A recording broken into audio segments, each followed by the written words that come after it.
Qual foi a coisa mais imprecisa que seu filho já aprendeu na escola? Meu filho de 10 anos voltou para casa confuso porque o professor de história disse à turma que a muralha da China é visível do espaço a olho nu.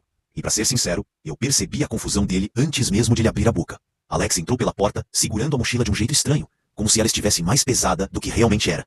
Não fisicamente, mas emocionalmente. Ele não jogou os tênis pelo corredor como costuma fazer, nem correu direto para a cozinha para me contar alguma curiosidade espacial nova. Ele simplesmente parou na entrada, respirou fundo e soltou um "Pai, posso te perguntar uma coisa?" Perguntando isso. Isso já foi o suficiente para me deixar alerta. Normalmente, quando ele chega da escola, sou bombardeado com perguntas sobre buracos negros, sobre quando vamos comprar outro filtro para o telescópio, ou sobre se já vi o vídeo novo do Chris Hadfield explicando como funciona o traje espacial. Aquele "posso te perguntar uma coisa?" tinha um peso diferente. Perguntei o que tinha acontecido, e ele me contou a história, tentando manter a voz firme. Mas eu o conheço. A frustração estava ali, espremida entre as palavras. Meu filho, Alex, sempre foi fascinado por espaço desde os 5 anos. Sempre. Não é exagero. Eu me lembro do dia exato em que isso começou. Ele tinha acabado de assistir a um documentário simples sobre o sistema solar, algo que coloquei para entretê-lo enquanto eu organizava a sala. No momento em que o narrador mostrou a imagem da Terra, vista do espaço, com aquele azul profundo e as nuvens espirais, os olhos de Alex brilharam de um jeito quase indescritível. Desde então, passamos inúmeras noites observando estrelas com nosso telescópio. Um presente que eu comprei um pouco por impulso e que acabou se tornando nossa atividade favorita. Ele conhece todos os planetas e consegue recitar fatos sobre a Estação Espacial Internacional como se estivesse lendo em voz alta, só que de memória. E no ano passado, comprei para ele um livro autografado por Chris Hadfield, o famoso astronauta. Era para ser apenas um presente de aniversário, mas se tornou um dos objetos mais valiosos que Alex possui. Ele o guarda como se fosse uma relíquia. Dorme com ele do lado da cama. E não estou exagerando quando digo que ele consegue citar passagens inteiras sobre como a Terra realmente parece vista do espaço. A maneira como Hadfield descreve as cores do planeta, a textura da atmosfera, os detalhes visíveis e invisíveis. Alex absorveu tudo. Com todo esse conhecimento, é lógico que ele ficaria incomodado quando algo estivesse errado. Mas tudo mudou quando o Sr. Peterson começou a ensinar história. Eu não tinha nada contra ele até então. Nunca o tinha conhecido pessoalmente. Ele era um professor mais velho, com aquela postura típica de quem está acostumado a ser a figura de autoridade definitiva na sala. Para alguns alunos, isso funciona. Para Alex, não tanto. Meu filho é curioso demais, questionador demais, apaixonado demais por aprender. E isso às vezes incomoda quem prefere que alunos apenas absorvam informações sem discutir. Naquele dia, durante uma aula sobre maravilhas antigas, o Sr. Peterson disse à turma que a muralha da China é a única estrutura feita pelo homem visível do espaço a olho nu. Uma afirmação que muita gente acredita, mas que já foi desmentida por dezenas de astronautas e registros oficiais. Alex levantou a mão imediatamente. Ele me contou que não conseguia ficar calado. Era um fato incorreto, e ele sabia disso profundamente. Explicou que astronautas já confirmaram que isso não é verdade, que a muralha é estreita demais e se mistura com a paisagem, que ela simplesmente não aparece a olho nu. Ele mencionou que Chris Hadfield falava disso especificamente em seu livro, e que não era uma questão de opinião, mas de evidência. Mas o Sr. Peterson o interrompeu antes mesmo que ele terminasse. "Isso é bobagem", disse ele, na frente da turma inteira. "Está no nosso livro-texto, e eu ensino esse fato há 20 anos. Seu livrinho de astronauta está errado." Quando Alex me contou isso, eu senti meu sangue ferver, porque eu sabia exatamente o que aquele livro significava para ele. E eu também sabia o que aquele tipo de comentário faz com uma criança inteligente, curiosa e sensível. Mas a situação piorou. No dia seguinte, Alex levou o livro autografado para mostrar a passagem correta. Ele queria provar seu ponto de forma educada. Ele queria mostrar a verdade. Ele queria defender não apenas a si mesmo, mas o conhecimento. E isso, vindo de uma criança de 10 anos, deveria ser admirável.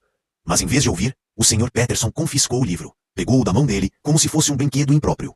Disse que era material disruptivo. Mandou Alex ficar na frente da classe e recitar 10 vezes. "A muralha da China é visível do espaço." Alex voltou para casa devastado, com os olhos vermelhos, segurando as lágrimas. Seu precioso livro autografado havia sido levado. E ele se sentiu humilhado na frente dos colegas. Para piorar, o Sr. Peterson atribuiu uma redação de 5 páginas sobre a importância de respeitar o conhecimento dos professores como punição. A essa altura, minha paciência tinha evaporado. Eu estava furioso.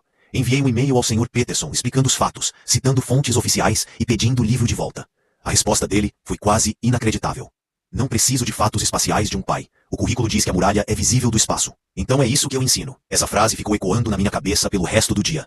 Não era só teimosia, era desprezo pelo conhecimento atual. Desprezo pelo próprio aluno, desprezo pela verdade. Fui até a diretora. Ela parecia relutante em contradizer um professor com 10 anos de casa, minimizando a situação e chamando tudo de uma pequena divergência factual. Eu sabia que não ia conseguir nada com ela naquele momento. Foi então que decidi agir. Minha colega de quarto da faculdade, alguém com quem não falava há algum tempo, agora trabalhava no programa educacional da NASA. Quando expliquei a situação, ela ficou indignada com a desinformação sendo ensinada. Ela me disse que isso era mais comum do que deveria, e que adoraria ajudar. 3 dias depois, entrei na sala de aula do Alex durante a aula de história. Imediatamente, senti todos os olhares se voltarem para mim. Alunos, o Sr. Peterson, todos tentando entender o que estava acontecendo. O professor parecia irritado por eu aparecer sem aviso. Até que apresentei minha convidada. Doutora Sarah Shen, especialista em educação da NASA. A expressão dele mudou instantaneamente.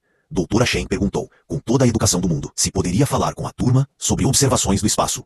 O Sr. Peterson não tinha como recusar uma cientista da NASA na frente dos alunos.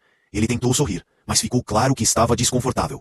A sala inteira ficou em silêncio quando ela ligou o projetor e exibiu fotos reais de astronautas, em órbita e depoimentos em vídeo. Era como se o mundo da sala de aula tivesse se aberto, trazendo o universo para dentro dela. Ao contrário do que muitos acreditam, explicou a doutora Chen, a muralha da China é, na verdade, muito difícil de ver, até mesmo da órbita baixa da Terra. Astronautas precisam de lentes de zoom para encontrá-la. Ela mostrou o que realmente é visível. Cidades iluminadas à noite, grandes represas, áreas agrícolas extensas, mas nenhuma muralha. Uma menina levantou a mão e perguntou, mas o Sr. Peterson disse que está no nosso livro. Da doutora Chen respondeu com delicadeza, livros podem ter informações desatualizadas. Inclusive, ela virou a página do livro-texto da classe. Este aqui foi publicado em 1985. O silêncio que se seguiu foi ensurdecedor. O Sr. Peterson ficou vermelho, primeiro rosa, depois vermelho, depois roxo. Ele parecia encolher na cadeira cada vez que ela mostrava uma nova citação de astronautas. Todos confirmando que a muralha é invisível a olho nu no espaço. A diretora entrou na sala, exatamente no momento em que Doutora Chen mencionou o livro confiscado. Eu juro, foi como se alguém tivesse apertado um botão para pausar tudo. A sala inteira ficou imóvel. A diretora olhou para o professor, e ele, contrariado, pegou o livro da gaveta. Quando Alex recebeu o livro de volta, seus olhos se encheram de lágrimas. Mas dessa vez, eram lágrimas boas, gratidão, alívio, validação, e tudo ficou ainda melhor quando a Doutora Chen abriu o livro e acrescentou sua própria assinatura ao lado da de Hadfield. Mas ela não tinha terminado. Com um sorriso, anunciou que faria uma chamada ao vivo. Ligou o tablet. A conexão se estabilizou, e de repente, um astronauta diretamente da ISS apareceu na tela, cumprimentando a classe e confirmando tudo o que ela havia dito. A turma inteira explodiu em murmúrios de surpresa. Até a diretora sorriu. Na semana seguinte, a escola anunciou uma revisão completa do currículo. O Sr. Peterson foi obrigado a participar de um workshop sobre como incorporar conhecimento científico atualizado nas aulas de história. Algo que honestamente ele deveria ter feito anos atrás. A turma de Alex foi convidada para uma excursão virtual especial da NASA, com direito a perguntas ao vivo. E o jornal da escola publicou uma matéria de capa sobre o ocorrido.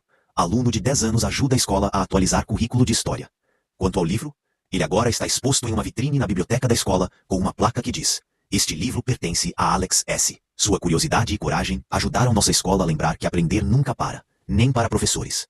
E toda vez que passo por lá, vejo Alex parado em frente à vitrine, olhando para aquele livro como se fosse o símbolo do maior triunfo da vida dele.